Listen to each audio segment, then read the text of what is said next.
Is negative 10 bigger than 2? The digit 10 is bigger, of course, but in the world of integers, our usual instincts can be deceptive. Negative numbers don't play by the same rules we're used to. So how do we know for sure which number is truly greater? The secret weapon is the number line. Think of it as a map that never lies. The golden rule is simple. Numbers always increase in value as you move to the right. Always.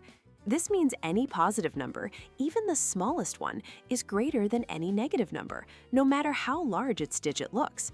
So 1 is greater than negative 1 million. The real challenge comes when comparing two negatives. For example, which is greater, negative 2 or negative 8? Here, a simple analogy helps. Think about temperature.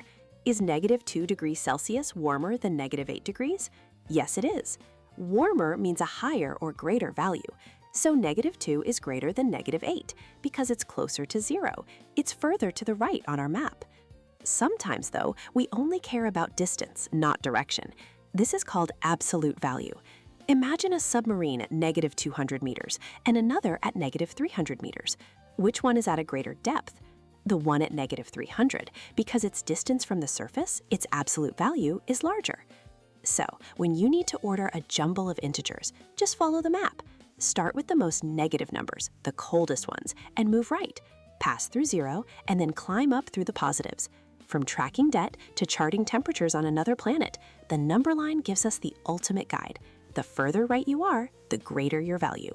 It's as simple as that.